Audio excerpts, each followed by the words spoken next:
Masterclass with Jesus, Ep.6, The King and the Stranger. What if the way you treat a stranger is the way you treat Jesus? What if the rejected, the poor, and the undocumented were the very face of Jesus Christ?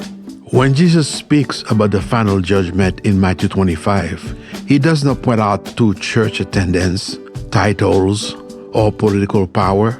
He points to the hungry, the stranger, the sick, and the imprisoned. I was hungry, and you gave me nothing to eat. I was a stranger, and you did not welcome me. Matthew 25, verse 42-43.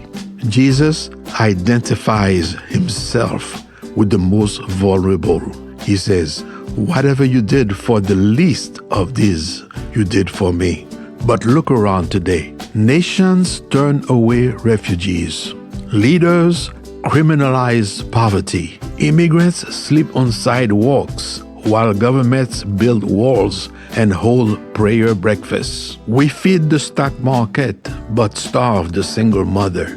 We salute the flag but ignore the hungry child. Jesus is not impressed by political borders. He is looking at broken hearts and empty hands. And he's still asking, do you see me in the stranger? Did you serve me in the poor? To follow Jesus is to love radically, not just in thoughts and prayers, but in policies, not just in church, but in public. Because in the kingdom of heaven, how you treat the least is how you treat the king. This is Masterclass with Jesus. I am your host, Tipaste.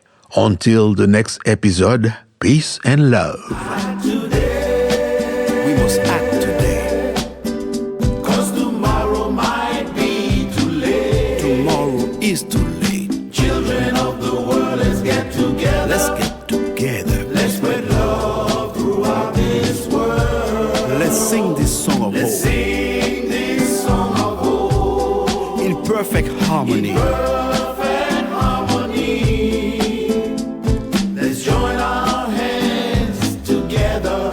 Haiti.